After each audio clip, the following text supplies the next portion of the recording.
Welcome in another video of physics. Student, last lecture में हमने LCR circuit का detail study किया था। ओके, एंड उसमें हमने कुछ प्रॉब्लम्स भी सॉल्व किए थे that depends on the LC and LCR circuit. ठीक है, तो आज के इस वीडियो लेक्चर में हम जो रेजोनेंस है, ओके, तो resonance is depend on the tune circuit. तो ट्यून सर्किट का हम डिटेल स्टडी करेंगे। ठीक है, तो उससे पहले आप लोगों के लिए एक नोटिफिकेशन है। ड्यू टू द कोविड-19 फिज़िक्स का सिलेबस का कुछ पार्ट आप लोगों को एग्ज़ाम में ये साल नहीं है। ठीक है, तो वो क्या क्या पार्ट नहीं है उसका मेरे पास एक स्क्रीनशॉट है। वो स्क्रीनशॉट में इस वीडियो के डिस्क्रिप्शन बॉक्स में पुट अप कर दूंगा, तो वहाँ से आप डाउनलोड करके रख सकते हो। ठीक है, तो अभी हम देख लेते हैं कि आप लोगों को कौन सा पार्ट नहीं है। अभी हमारा चैप्टर नंबर 13 चल रहा है, दैट इज़ एसी सर्किट। ठीक है, तो देखो यहाँ पे क्लियरली दिया है टॉपिक कौन सा है एंड उसका पेज नंबर क्या है।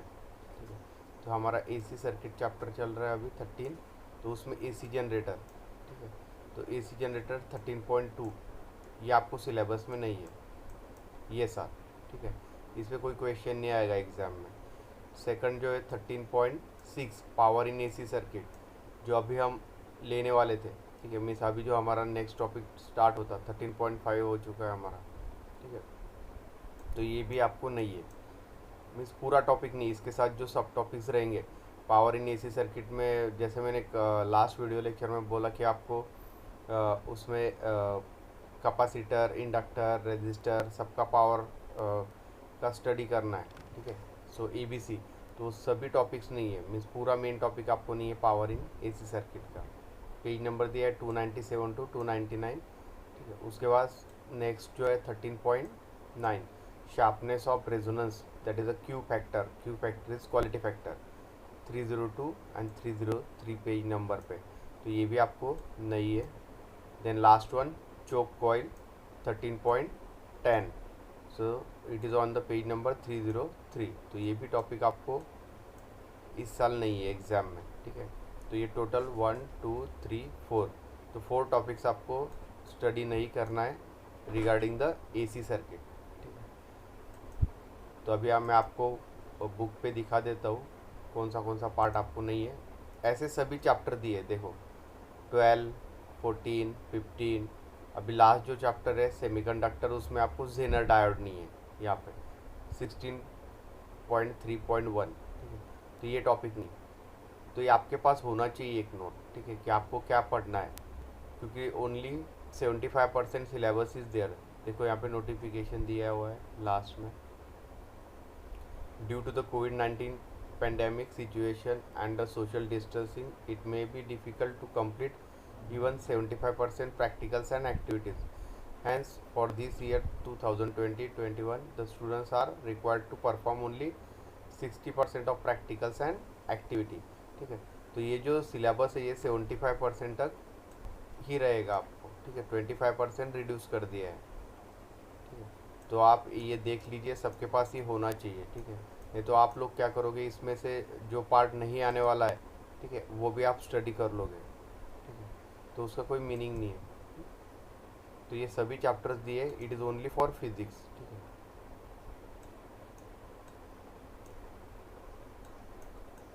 मीन्स फिजिक्स पार्ट 1 का भी दिया है, चैप्टर 1 से लेके chapter 16, because there are 16 chapters in the physics. ठीक है, तो आप इसे डाउनलोड करके एक बार देख लीजिए। तो यही एक नोटिफिकेशन था।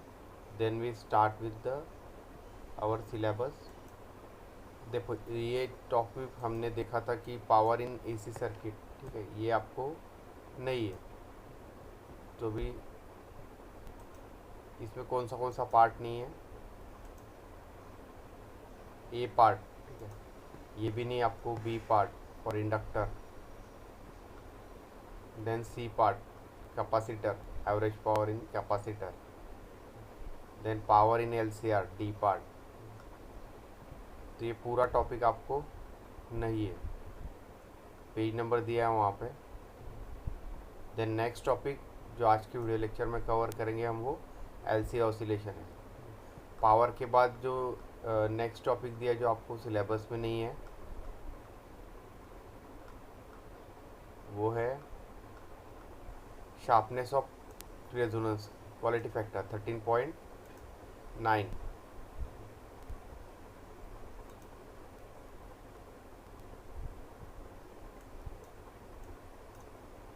देखो यहाँ पे sharpness of Q factor 13.9, page number 302 303।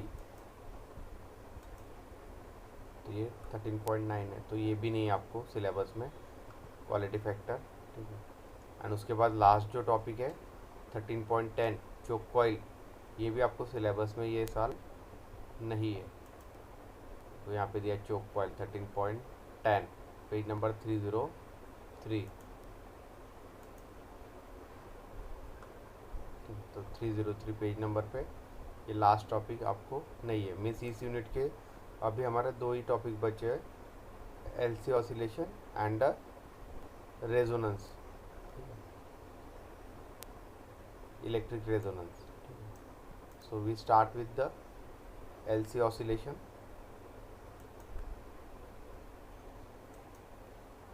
So we have seen in chapter 8, 10 and 12, ठीक है। तो चैप्टर नंबर 8, 10 एंड 12 में कैपेसिटर एंड इंडक्टर का डिटेल स्टडी है, ठीक है। So capacitor and inductor are nothing but the store the energy in electric and magnetic field respectively, ठीक है। तो दोनों भी स्टोरिंग एलिमेंट है। Capacitor will store the charge, okay. When capacitor is supplied with AC current it gets change. जैसे हमने last video में देखा है कि when capacitor is store the charge, when it is connected with the AC there is a phase difference between the voltage and current, okay।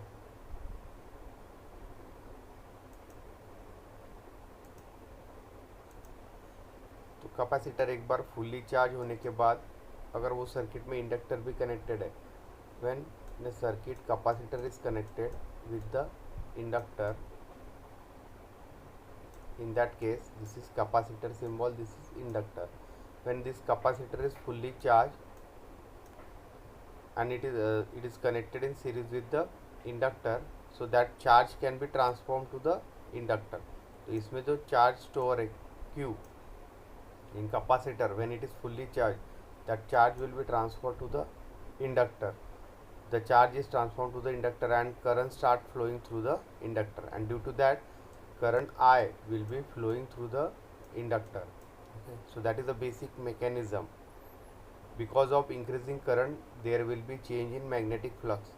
तो जिस तरह से करंट इंक्रीज होगा, value of I will be increased, so at that time magnetic flux, okay, it is shown by the dotted line. Suppose it is a coil and there is a magnetic flux will be induced outside that coil, okay. So due to the magnetic flux the inductor in the circuit, hence induced EMF is produced in the circuit, and due to this effect there is a EMF or the voltage will be induced in the inductor, okay. So this induced EMF is produced due to this magnetic field. This self induced EMF will try to oppose the growth of current, ठीक है। तो ये हमने basic function देखा कि inductor oppose करता है change of current, तो ये क्यों करता है? Due to the this induce EMF due to magnetic flux, okay. तो ये क्या करेगा? It will opposes to the growth of current और द फ्लो ऑफ करंट, ठीक है। तो due to this the charge means energy store in capacitor decreases and the equivalent amount of energy store in inductor in the form of magnetic field, ठीक है। तो इससे क्या होगा? जो चार्ज स्टोर है कैपेसिटर में that can be a decrease, क्योंकि क्या इंडक्टर क्या करेगा? अपोज करेगा change in current, okay. And also there is a decrease in energy which is stored in the inductor, ठीक है। तो इंडक्टर में जो एनर्जी वो भी क्या होगा? आपका रिड्यूस होगा या डिक्रीज होगा इन the form of magnetic field. Magnetic field form में जो एनर्जी स्टोर है इंडक्टर में that can be also decreased due to the induction of this self induced EMF, okay. So that is the basic idea, ठीक है, for LC oscillation when the discharging of capacitor completes, क्योंकि capacitor storing element है, ठीक है। तो capacitor fully जब charge होगा, that gives the charge to the this inductor, because both C and L are connected in series.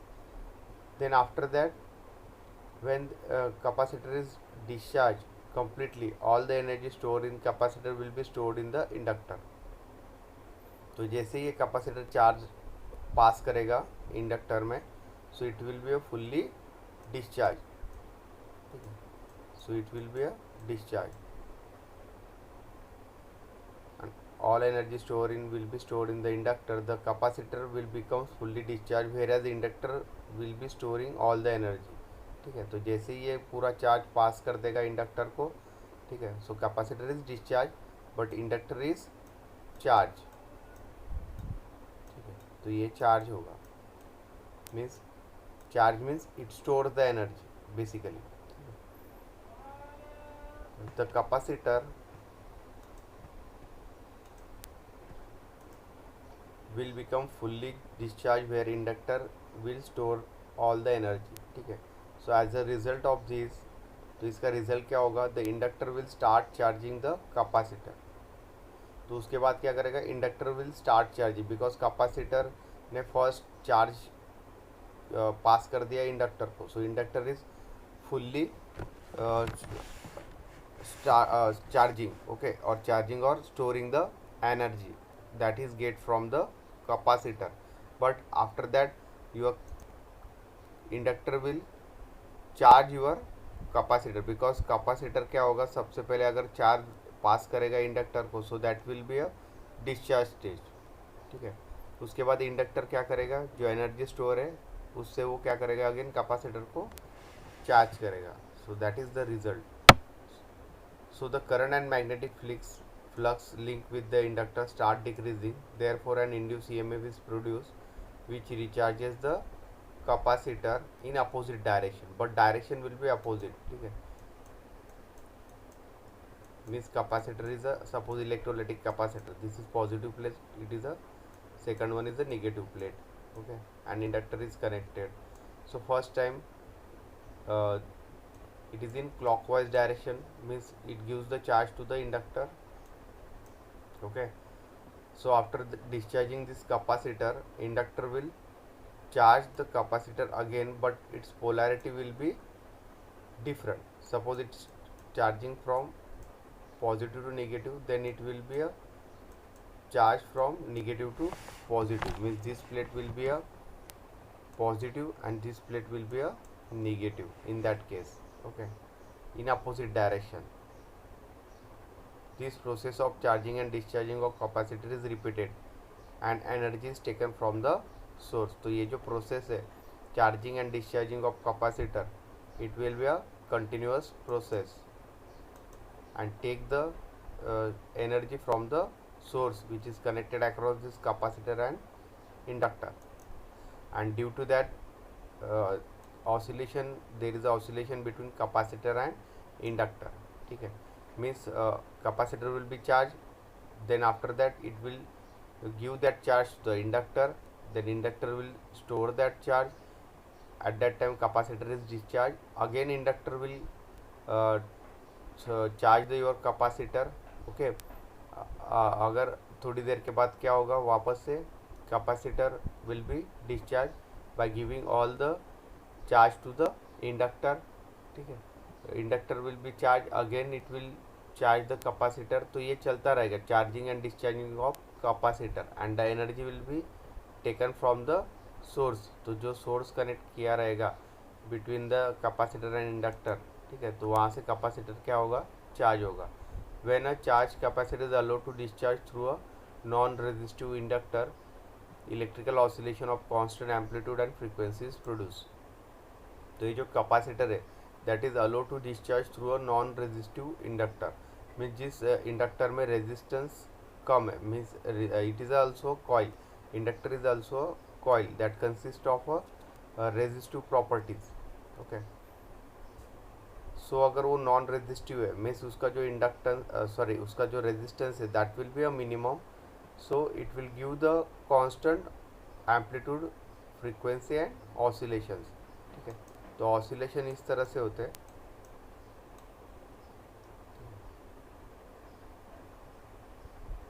So these are the oscillations in terms of waveform. क्योंकि ये दोनों side क्या हो रहा है, ज़ीरो के ऑसिलेट हो रहे हैं in upper side also and in lower side also. ठीक है, तो ये फिक्स फ्रीक्वेंसी एफ, ठीक है, F is the frequency and constant amplitude. ठीक है, तो इसका जो एम्पलीट्यूड रहेगा so it is a plus V and this is the minus V. ठीक है, means it is suppose 5 volt and that is also 5 volt, तो ये कांस्टेंट वोल्टेज हो गया 5 वोल्ट। ठीक है, तो इस तरह से। ठीक है, so it gives the constant amplitude and frequency, and जो फ्रीक्वेंसी रहेगा that frequency means time period is also constant because there is a relation between frequency and time period। f is equal to 1/t। ठीक है, तो t अगर constant है तो frequency भी आपका क्या होगा, उस हिसाब से डिक्रीजिंग होगा। when time period will be increase, frequency is decrease। okay, because they are inversely proportional to each other। these oscillations are called as LC oscillation। तो यही basic idea behind the LC oscillation और LC circuit when it is excited by the AC source or it is connected as a in a AC source। ठीक है, inductor and capacitor. तो यही basic idea है oscillations जो ये produce हो रहे हैं। ठीक है,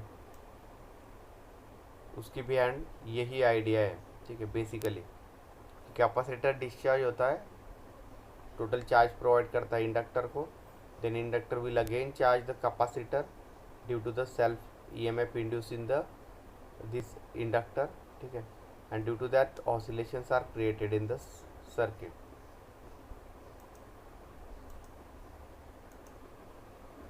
so there are certain condition for creating this oscillation। okay, so it is figure A in which this capacitor and inductor are connected with each other। okay, let a capacitor with the initial charge q0। so capacitor has the initial charge q0। ठीक है, charge is denoted by q at time t is equal to 0। ठीक है, at that time will be a 0 and the charge will be a q0 be connected to a ideal inductor। this is the ideal inductor means it have a minimum resistance or zero resistance। ठीक है, it is possible in only ideal form। okay, it has a zero resistance because every material has a its own resistance। the electrical energy stored in the dielectric medium between the plates of capacitor। तो हमें पता है कि capacitor जो form होता है, ठीक है, two parallel plate separated by a dielectric media means one plate is positive suppose, second is negative, and both the plates are separated by a dielectric medium। ठीक है, so that is the basics of capacitor। okay, so it is separated by a dielectric medium between the plates of capacitor is UE। ठीक है, तो इसका formula है 1/2 Q0 square by C where C is the value of capacitor। since there is no current in the circuit, the energy stored in magnetic field of the inductor is 0। so in that case there is no current in the circuit। ठीक है, तो इस condition में value of I will be 0 when we use the zero resistance inductor। okay, so there is no current in the circuit and the stored energy in the magnetic field of the inductor is 0। ठीक है, तो यहाँ पे कोई energy store नहीं होगा इन the inductor, so value of I will be 0। okay, so that is the first condition when the inductor is ideal one which is 0, which has the 0 resistance and charge q0 at time t0 is initially stored in the capacitor। one plate is positive, another plate is negative, so it is a electrolytic capacitor। ठीक है, in this way we'll study the different condition.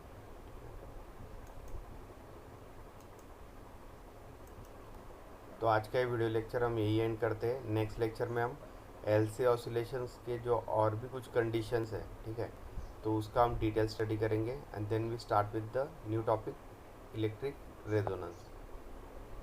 So thank you.